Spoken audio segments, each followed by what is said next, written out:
Hello everyone, welcome to Endless Knowledge. இந்த வீடியோவில் நம்ம எதை பற்றி பார்க்க போகிறோம்னா ப்ரீமியர் ப்ரோவில் ஒரு ஷேக்கியான ஃபுட்டேஜை எப்படி ஸ்டேபிளைஸ் பண்ணலாம்ங்கிறத பற்றி தான் பார்க்க போகிறோம். ஸோ உங்களுக்கு இந்த வீடியோவில் உள்ள கண்டென்ட் எல்லாமே புரியுதுன்னா மறக்காமல் லைக் பண்ணுங்கள். அண்ட் அதை விட ரொம்ப முக்கியம், இதை பற்றி தெரியாதவங்களுக்கு கண்டிப்பாக ஷேர் பண்ணிவிடுங்க. அண்ட் நீங்கள் இன்னுமே சேனலை சப்ஸ்கிரைப் பண்ணாமலே பார்த்துட்டு இருக்கீங்கன்னா மறக்காமல் சப்ஸ்கிரைப் பண்ணுங்கள். அண்ட் சப்ஸ்கிரைப் பண்ண கையோட பக்கத்தில் இருக்கக்கூடிய பெல் ஐக்கனை கிளிக் பண்ணி ஆல் நோட்டிஃபிகேஷன்ஸை மறக்காமல் எனேபிள் பண்ணிக்கோங்க.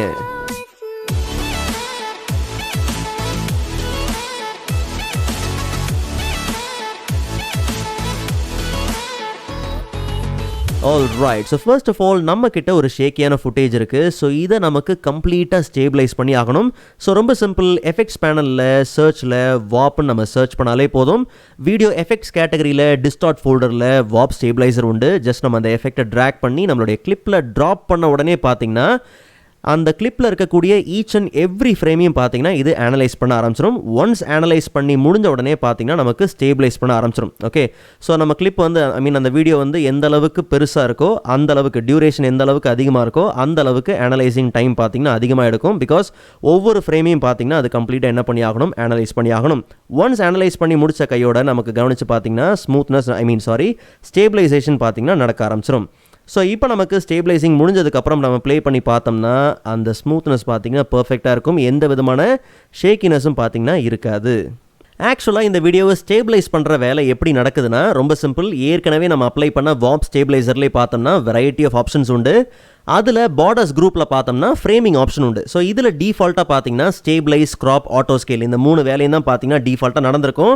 அதிலே பார்த்தீங்கன்னா நமக்கு நல்ல ரிசல்ட் உண்டு. பட் எப்படி இது ஸ்டேபிளைஸ் ஆச்சு அப்படிங்கிறத ரொம்ப சிம்பிளாக உங்களுக்கு புரிய வைக்கிறேன். என்னென்னா ஒன்றும் இல்லை, இப்போ நமக்கு என்ன தேவைன்னா ஸ்டேபிளைஸ் ஒன்லி, எனக்கு வெறும் ஸ்டேபிளைஸ் மட்டும் பண்ணால் போதும், வேறு எதுவும் பண்ண வேண்டிய அவசியம் இல்லை அப்படின்னு கொடுக்கும்போது பார்த்தீங்கன்னா அப்போவே நமக்கு தெளிவாக தெரிஞ்சிடும் என்னென்னா பார்டர் ஏரியா, அதாவது அவுட்டர் ஏரியா எல்லாத்தையுமே பார்த்தீங்கன்னா கிராப் பண்ணதுக்கப்புறம் தான் நமக்கு அந்த ஸ்டேபிளைஸ் ஆன வீடியோ ரிசல்ட்டே பார்த்தீங்கன்னா கிடைச்சிருக்கு. ஓகே, பட் இதே பார்த்தீங்கன்னா நம்ம ஃபைனல் ரிசல்ட்டாக யூஸ் பண்ண முடியாது. பிகாஸ் நமக்கு அந்த கிராப் ஆன ஏரியாலாம் பார்த்தீங்கன்னா விகில் ஆகிட்டே இருக்கும்.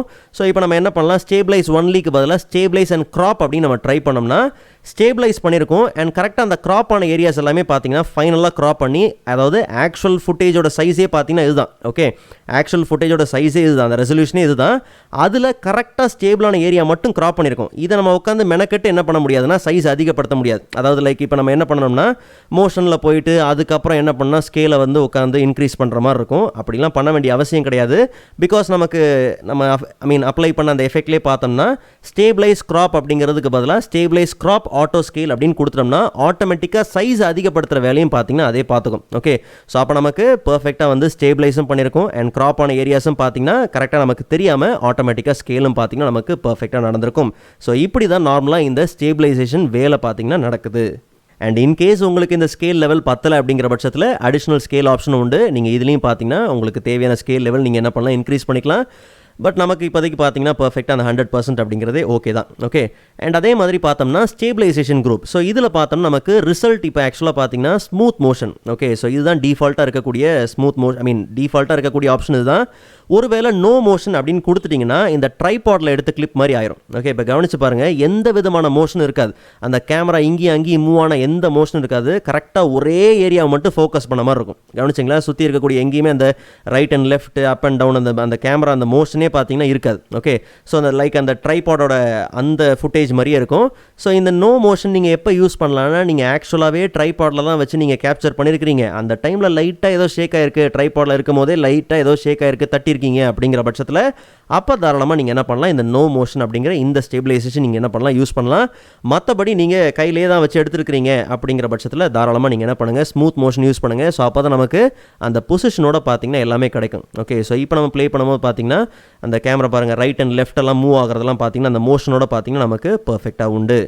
அண்ட் அதே மாதிரி ஸ்டேபிளைசேஷன்லையும் பார்த்தீங்கன்னா வெரைட்டி ஆஃப் மெத்தட்ஸ் இருக்குது. ஸோ டிஃபால்ட்டாக இருக்கிறது பார்த்தீங்கன்னா சப்ஸ்பேஸ் வார்ப் தான். ஓகே, எனக்கு தெரிஞ்சு டிஃபால்ட்டாக இருக்கக்கூடிய இந்த ஆப்ஷனே பார்த்தீங்கன்னா ஓகே தான், அதுவே பர்ஃபெக்டான ரிசல்ட்டு கொண்டு வந்துடும்.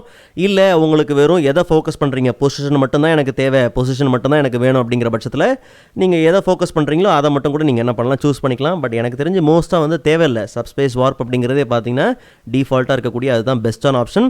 ஒருவேளை உங்களுக்கு ஸ்மூத்னஸ் அதிகமாக வேணுங்கிற பட்சத்தில் உங்களுக்கு எந்த அளவுக்கு ஸ்மூத்னஸ் நீங்கள் எதிர்பார்க்குறீங்களோ அந்த அளவுக்கு கொடுக்கலாம். பட் ஒரு விஷயத்தை நீங்கள் நல்லா ஞாபகம் வச்சுக்கோங்க, கண்டிப்பாக பார்த்தீங்கன்னா உங்களுக்கு அந்த கிராப் ஆகிற ஏரியா பார்த்தீங்கன்னா அதிகமாகும். கவனிச்சிங்களா, முன்ன விட பார்த்தீங்கன்னா இப்போ ஸ்கேல் வந்து அதிகமாகிருக்கு. ஓகே, அப்போ அந்த அளவுக்கு பார்த்தீங்கன்னா உங்களுக்கு அந்த ஏரியா பார்த்தீங்கன்னா கிராப் ஆகிருக்கு. ஓகே, ஸோ டிஃபால்ட்டாக 50% அப்படிங்கிறதே ஓகே.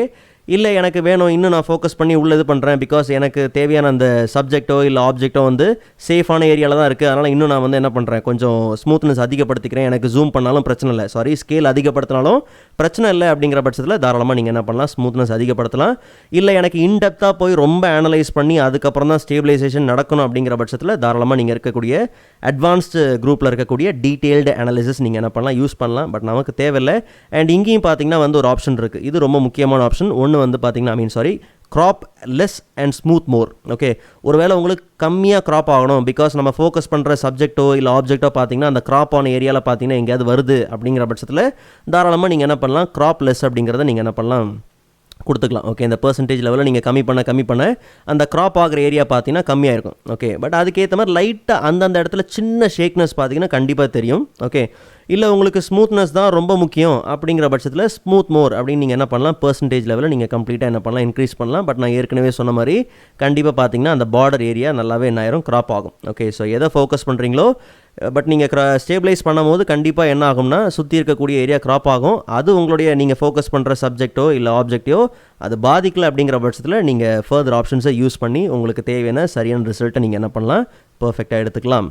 ஓகே, ஸோ ப்ரீமியர் ப்ரோவோட ப்ரீவியஸ் டியூட்டோரியல்ஸ்க்கான லிங்க் நான் டிஸ்கிரிப்ஷனில் கொடுத்துருக்கிறேன், மறக்காம நீங்கள் செக் பண்ணி பாருங்கள். அண்ட் நெக்ஸ்ட் வீடியோவில் இதை விட இன்ட்ரெஸ்டிங்கான டாப்பிக்கை பார்க்கலாம். அதுவரை காத்திருங்கள்.